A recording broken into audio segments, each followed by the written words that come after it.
नमस्कार, आप देख रहे हैं रीवा दर्शन। मैं हूं उपेंद्र द्विवेदी। आइए जान लेते हैं क्या है आज की प्रमुख खबरें। कांग्रेस पार्टी का मनाया गया 136वां स्थापना दिवस, युवाओं ने निकाली तिरंगा यात्रा। मध्य प्रदेश राजस्व अधिकारी संघ द्वारा अनिश्चितकालीन कार्य का किया गया बहिष्कार। प्रदेश भर के तहसीलदार व नायब तहसीलदारों ने किया काम बंद।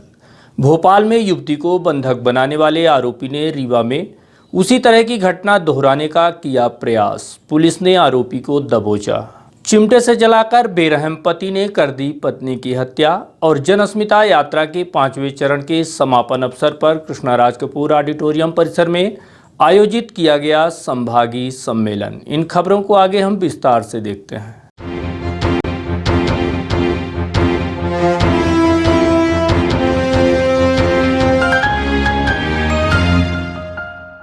कांग्रेस पार्टी का मनाया गया 136वां स्थापना दिवस। रीवा में कांग्रेस पार्टी के स्थापना दिवस के अवसर पर युवाओं ने देश भर में आंदोलन कर रहे किसानों के सम्मान में तिरंगा यात्रा निकाली है।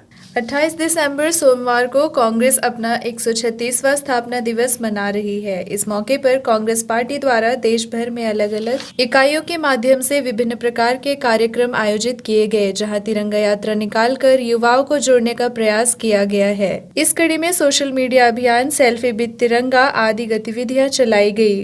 वहीं इसी कड़ी में रीवा शहर के स्वामी विवेकानंद पार्क से हेमू कल्याणी चौक तक सैकड़ों युवाओं ने बाइक रैली निकालकर कांग्रेस की एकता का संदेश दिया है। आज देश की आज़ादी से लेकर हर व्यक्ति की आवाज़ कांग्रेस पार्टी की 136वें स्थापना दिवस के अवसर पर कांग्रेस आईटी सेल एवं सोशल मीडिया विभाग के बैनर तले यह तिरंगा यात्रा निकाली जा रही है, जो माइनस डिग्री में ठिठुर रहे हमारे किसान आंदोलनरत है उनको समर्पित है। यह रैली विवेकानंद पार्क से निकली है और अमर शहीद हेमू कल्याणी जी के यहाँ तक माल्यार्पण के बाद समाप्त की जाएगी। मध्य प्रदेश राजस्व अधिकारी संघ द्वारा अनिश्चितकालीन कार्य का किया गया बहिष्कार।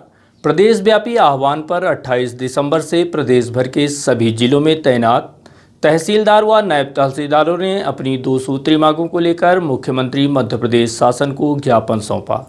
उसके पश्चात भी इनकी मांगें नहीं मानी जाने पर प्रदेश के समस्त प्रशासनिक सेवा अधिकारियों ने अनिश्चितकालीन कार्य बहिष्कार किए जाने का निर्णय लिया है, जिसके बाद समस्त तहसीलों में कार्य प्रभावित रहा। प्रदेश के कई जिलों के साथ साथ रीवा में भी तहसीलदार एवं नायब तहसीलदारों के कार्य बहिष्कार का खासा असर देखा जा रहा है। एक तरफ जहां शासन स्तर पर पेंडिंग पड़े मामलों को तत्काल सुलझाने का दबाव है, वहीं दूसरी तरफ राजस्व अधिकारियों का यह हड़ताल कहीं न कहीं राजस्व के कार्यों में बड़ा प्रभाव डालेगी। प्रदेश व्यापी कार्य का बहिष्कार कर रहे राजस्व अधिकारी संघ के कार्यकारी अध्यक्ष जितेंद्र तिवारी से बात की गई तो उन्होंने अपनी मांगों के संबंध में मीडिया को अवगत कराया। आप खुद जानिए तहसीलदार जितेंद्र तिवारी ने क्या कहा। हाँ, ये बात सही है कि आज 28 तारीख से हमारे पूरे प्रदेश के समस्त तहसीलदार और नायब तहसीलदार अपने कार्य से विरत रहने का फैसला ले लिया है।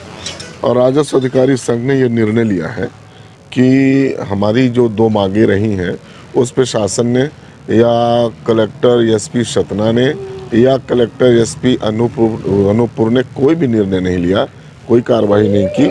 इसके परिणाम स्वरूप हमको अनिश्चितकालीन बहिष्कार का निर्णय लेना पड़ा है। मैं राजस्व अधिकारी संघ का कार्यकारी अध्यक्ष की हैसियत से आपको बता रहा हूं कि सतना जिले में हमारे एक साथी नायब तहसीलदार श्री शर्मा जी हैं, उचेहरा नायब तहसीलदार हैं।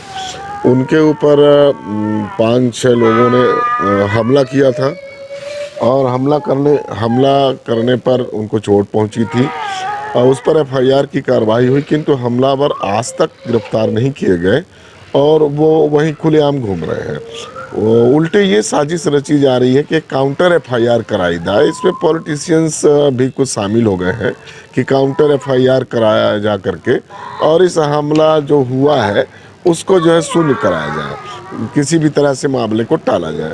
तो ये एक घटना है जो बहुत बड़ी घटना है।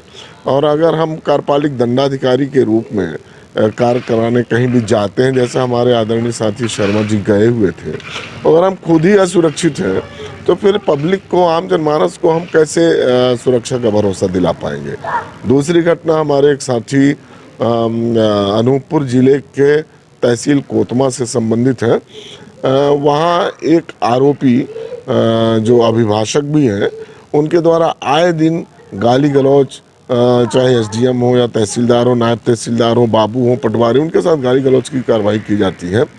और एडवोकेट एक्ट के जो आचरण है उसके विरुद्ध उनका आचरण किया जाता है, तो उनके विरुद्ध एफआईआर दर्ज कराने के हेतु पत्र जारी कराया गया, लेकिन आज तक एफआईआर तक दर्ज नहीं हुई और न ही उनके विरुद्ध एडवोकेट एक्ट के तहत जो कार्रवाई मध्य प्रदेश बार काउंसिल के यहाँ पत्र माननीय कलेक्टर महोदय को दिया जाना था, उनके द्वारा प्रेषित नहीं किया गया। तो इस तरह राजस्व अधिकारी जो जुडिशियल भी काम कर रहे हैं और जो अपना मजिस्ट्रियल भी काम कर रहे हैं और जो एक एग्जीक्यूटिव के रूप में फील्ड में भी काम कर रहे हैं, अगर ये पूर्णतः सुरक्षित रहेंगे और इनको सुरक्षा प्रदान नहीं की जाएगी तो ऐसे माहौल में काम करना बहुत कठिन हो जाएगा। इसी कारण ये निर्णय लिया गया है कि जब तक इन दोनों मांगों को पूरा नहीं किया जाएगा, हमारे पूरे प्रदेश के तहसीलदार और नायब तहसीलदार इस कार्य से, शासकीय कार्य से पूर्णतः बहिष्कृत करेंगे, मुक्त रहेंगे। भोपाल में युवती को बंधक बनाने वाले आरोपी को रीवा पुलिस ने दबोचा।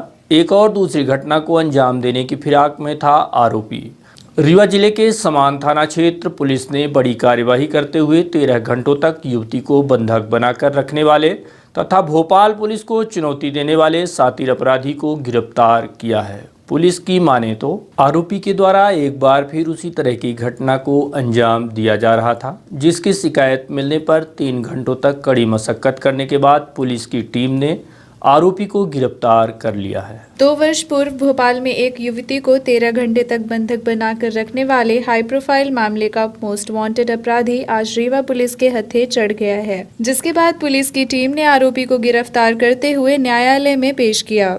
पुलिस की माने तो आरोपी रोहित सिंह के द्वारा रीवा में भी उसी तरह की वारदात को दोबारा अंजाम दिया जा रहा था, जिसकी सूचना मिलने पर पुलिस की टीम ने आरोपी को गिरफ्तार किया। बताया जा रहा है कि रीवा में रहने वाली एक युवती से आरोपी रोहित सिंह की फेसबुक के माध्यम से दोस्ती हुई, जिसके बाद दोनों बातचीत करने लगे। अचानक आरोपी युवती से मिलने रीवा पहुंचा तथा होटल में रूम लेकर पीड़िता के घर पहुंच गया, जहां पर आरोपी ने कट्टे की नोक पर पीड़िता और उसकी मां को बंधक बना लिया। पीड़ित परिवार लगभग 3 घंटे तक बंधक बना रहा, जिसके बाद एक पुकार सुनते हुए आसपास के लोगों ने तुरंत ही पुलिस की टीम को सूचना दी। तब मौके पर पहुंच पुलिस की टीम ने आरोपी को गिरफ्तार किया। इस दौरान आरोपी को पकड़ने गई पुलिस के ऊपर आरोपी के द्वारा फायरिंग भी की गई, परंतु इस हमले में पुलिस को कोई नुकसान नहीं हुआ। आपको बता दें, 2 वर्ष पूर्व भोपाल में भी आरोपी रोहित सिंह द्वारा इसी तरह की वारदात को अंजाम दिया गया था, जिसमें आरोपी रोहित सिंह ने एक युवती को 13 घंटे तक बंधक बनाया था, जिसके बाद उसे पकड़ने गई पुलिस के ऊपर भी फायरिंग की थी। हाँ, रोहित पटेल है, भोपाल का ये आरोपी है और यहाँ समान थाना में सूचना मिली थी कि सुबह कि वो एक घर में है और किसी को परेशान कर रहा है लगातार। उसकी सूचना पर पुलिस मौके पर पहुंची और पुलिस ने बड़ी हिकमत अमली से मेहनत करके घेराबंदी करके उसको पकड़ा है। उसके विरुद्ध 307 का प्रकरण पंजीबद्ध करके उसको विवेचना में ले लिया गया है। आरोपी को गिरफ्तार कर लिया गया है। इसमें पुलिस की जो कार्रवाई वो की जा रही है। इस तरह के तथ्य आए हैं कि उसने फरियादियों के ऊपर भी और पुलिस के ऊपर भी फायर करने का प्रयास किया, लेकिन कोई फायर हुआ नहीं है। चिमटे से जलाकर निर्दयी पति ने कर दी पत्नी की हत्या। यह हृदय विदारक घटना सगरा थाना क्षेत्र अंतर्गत की बताई जा रही है, जहां बेरहम पति ने अपनी पत्नी को गर्म चिमटे से जलाकर उसकी हत्या कर दी है और पत्नी की हत्या के बाद निर्दयी पति फरार हो चुका है। इधर पुलिस को घटना की जानकारी लगते ही पुलिस मौके पर पहुंची और घटना का मौका मुआयना किया जा रहा है। इस घटना के बाद मृतिका के ससुर का कहना है कि बीते दिन तकरीबन 12 बजे बेरहम पति कमलेश कोल घर का दरवाजा बंद कर पत्नी के साथ मारपीट किया और फरार हो गया। इधर पीड़ित बहू रोती बिलखती और कराहती हुई बिस्तर पर तड़प रही थी, जिसके बाद ससुर द्वारा बहू को दवाई एवं मरहम लाकर दिया गया और सुबह उठकर देखा तो बहू मृत पड़ी हुई थी। वहीं जांच पड़ताल में जुटी पुलिस का कहना है कि मृतिका के कमरे में तेल व चिमटा पड़ा मिला है। साथ ही महिला के शरीर पर चिमटे से जलने के निशान भी पाए गए हैं। इसके अलावा मृत महिला के शरीर में कोई और गंभीर चोट के निशान नहीं पाए गए। एडिशनल एसपी शिव कुमार वर्मा का कहना है कि पुलिस मामले की वैधानिक जांच कर रही है। इसके बाद जो तथ्य सामने आएंगे उस पर कार्यवाही की जाएगी। पहुँचे मौके पे ही पुलिस की टीम है। वहाँ पर एक राजमणि कौल नाम की महिला है, करीब 25 साल के आसपास है, जो उसके 2 बच्चे हैं। पति घर से गायब है। तो जो मृतका का पिता है वो कह रहा है कि पति के द्वारा ही उसके साथ कोई हरकत की गई है, इसके कारण से इसकी मौत हुई है। पुलिस ने मामले को जांच में ले लिया। पुलिस पार्टी मौके पर ही मौजूद है और ये पुलिस की जांच में जो भी तथ्य हैं वैसी वैधानिक कार्रवाई की जाएगी। अब इस तरह के जो पड़ोसी लोग हैं उन्होंने तो कुछ नहीं बताया। पिता आया हुआ है, पिता कह रहा है कि पति के द्वारा ऐसा हरकत की गई है। पति मौके पर मौजूद नहीं, बच्चे उसके छोटे हैं, बता नहीं पा रहे क्योंकि अलग रहते थे। इसमें जांच की जा रही है, जो भी तथ्य है कार्रवाई की जाएगी। जनस्मिता यात्रा का कृष्णराज कपूर ऑडिटोरियम परिसर में किया गया भव्य सम्मेलन। विंध्य प्रदेश बनाने, गोबर प्लांट लगाए जाने एवं सैनिक आयोग गठन करने के अलावा पुरानी पेंशन बहाल किए जाने की मांग और स्थानीय बेरोजगारों को स्थानीय उद्योगों में रोजगार दिलाए जाने समेत अन्य मुद्दों को लेकर संभाग स्तरीय सम्मेलन कृष्णराज कपूर ऑडिटोरियम में आयोजित किया गया। आयोजित संभाग स्तरीय सम्मेलन के दौरान पूर्व मऊगंज विधायक व जनस्मिता यात्रा के प्रमुख लक्ष्मण तिवारी ने शासन सत्ता को आड़े हाथों लिया और कहा कि प्रदेश भर में महंगाई, बेरोजगारी चरम पर है। वहीं भ्रष्टाचार की तो कोई सीमा ही नहीं। जनप्रतिनिधि महज सत्ता की चापलूसी करते हैं। इसके अलावा श्री तिवारी ने कहा कि जन सेवा करना हमारा नैतिक कर्तव्य है। इसके लिए किसी भी राजनैतिक दल के सहयोग की आवश्यकता नहीं है। आयोजित सम्मेलन के दौरान प्रमुख रूप से परशुराम आश्रम के खिलाफ की गई कार्यवाही को लेकर भी उन्होंने विरोध जताया।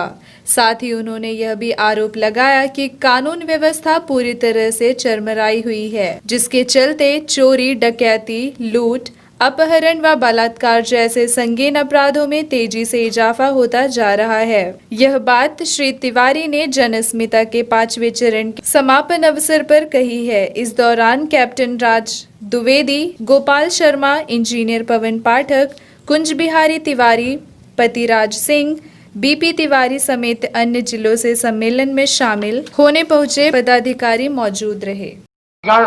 और जिनका मैंने अभी मंच में नाम लिया, हमने संभाग से केवल प्रभारी बुलाया है, एक प्रभारी एक जिला से और एक विधानसभा के प्रभारी।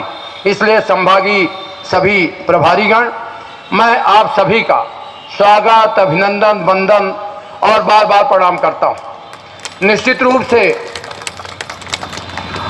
ये जनस्मिता यात्रा आज रीवा में क्यों पहुंची 5वें चरण की समापन में, इसका बड़ा उद्देश्य है।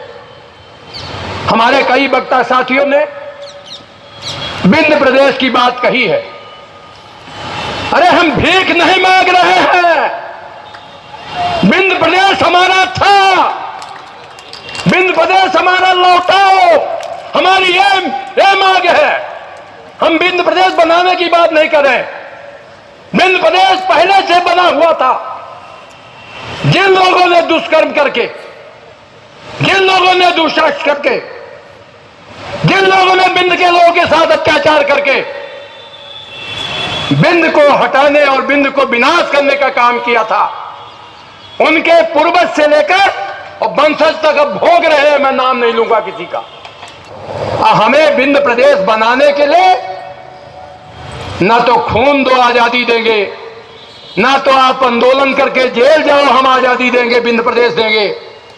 हम तो आज उपस्थिति की बात कर रहे हैं कि आप उपस्थिति दो, लक्ष्मण तिवारी विंध्य प्रदेश बनाएगा।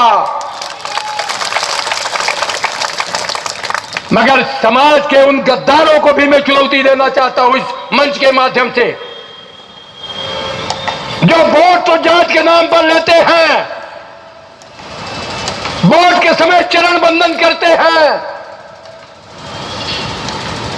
मगर आज जब समय है विंध्य प्रदेश बनाने का, जब समय है गोबर प्लांट लगाने का, जब समय है सैनिक आयोग गठन कराने का, जब समय है पुराने कर्मचारियों के पेंशन को बहाल कराने का, जब समय है विंध्य के नौजवानों को 70% उनके योग्यता अनुसार उनको रोजगार दिलाने का, तो फिर यहां रीवा के लोग आलात पैदा करके यश ले रहे हैं, बैठे हैं घरों में छुपकर। अरे गद्दारों, हमने सारा प्रयास किया है। एक मध्यम वर्ग का व्यक्ति, एक सामान्य श्रेणी का व्यक्ति, एक नन्हे छोटे परिवार का जन्मा हुआ व्यक्ति, एक गांव का जन्मा हुआ व्यक्ति, जो प्रयास बन सकता था हमने प्रयास किया है। लाखों लोगों का आस्था का केंद्र भगवान परशुराम का उस तमाम आस्था जो नहीं रहेगी किसी के, इसलिए कि फलाना नेता जान जाएगा, फलाना पार्टी जान जाएगी, फलाने लोग जा जाएंगे। आखिर चमचागिरी की जो पराकाष्ठा कर रहे हो, जब तुम्हारा अंतकाल होगा तो लड़का चिता में आग नहीं देगा तुमको। ऐसा भी समय आएगा कि जाओ जिसकी चमचागिरी में संलग्न थे वही मुखाग्र दे दे तुमको। बेबाक कहना मित्रों थोड़ी दिक्कत होती है, मगर मैं बेबाक कह रहा हूं। मैं ब्राह्मण हूं, मुझे गर्व है कि मेरी मां ने मुझे ब्राह्मण के घर में पैदा किया, मगर मुझे यह भी गर्व है कि मेरा सदोहर भाई अच्छे लाल साकेत मेरे साथ मेरे मंच में, उसकी भी मां के लिए हमारा वंदन और प्रणाम है। हम कोई जातिवादी लोग नहीं हैं, हम फौजी लोग हैं। हमें देश दिखता है, देश की मर्यादा दिखती है, देश का लोकतंत्र दिखता है, क्योंकि लोकतंत्र के लिए हम लोगों ने जवानी का दिन कश्मीर से कन्याकुमारी तक हमने दिया है। न्यू इंदौर सेव भंडार सुपर बाजार। नवरात्रि व दशहरे के पावन पर्व पर आपके शहर रीवा में सुपर बाजार की एक बड़ी सौगात। अब एक ही छत के नीचे मॉडर्न डेकोरेशन और संपूर्ण सुविधाओं के साथ किराना, प्रोविजन, कॉस्मेटिक, क्रॉकरी की संपूर्ण वैरायटी के अलावा उच्चतम गुणवत्ता के ड्राई फ्रूट्स, उपहारों की आकर्षक पैकिंग व्यवस्था के साथ होम डिलीवरी की विशेष सुविधा। न्यू इंदौर सेव भंडार super Bazar, city tower, John tower के पास, college Chowk, Rewa. Household items market से कम कीमत पर, साथ ही 5% की आकर्षक छूट। न्यू इंदौर सेव भंडार super Bazar, city tower, John tower के पास, कॉलेज चौक, रीवा। हमारा मोबाइल नंबर है 9691581527। आपकी सुविधा हमारा कर्तव्य। We value our customers. New Indore save भंडार सुपर बाजार।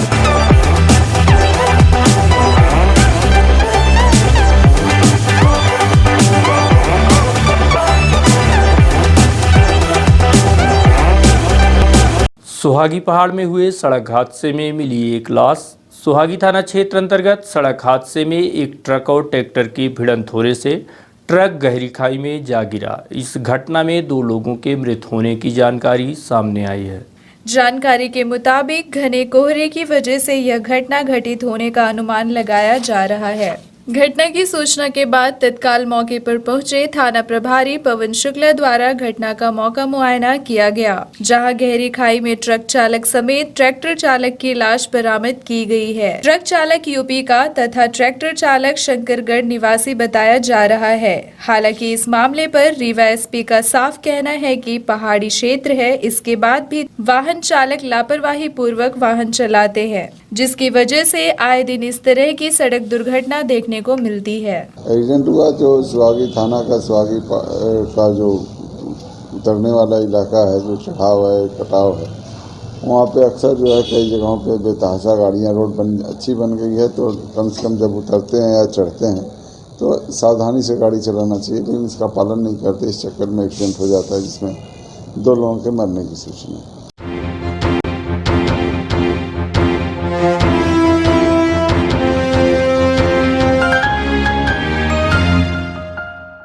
और अब चलने से पहले आइए देखते हैं आज की प्रमुख खबरें एक बार फिर। कांग्रेस पार्टी का मनाया गया 136वां स्थापना दिवस। युवाओं ने निकाली तिरंगा यात्रा। मध्य प्रदेश राजस्व अधिकारी संघ द्वारा अनिश्चितकालीन कार्य का किया गया बहिष्कार।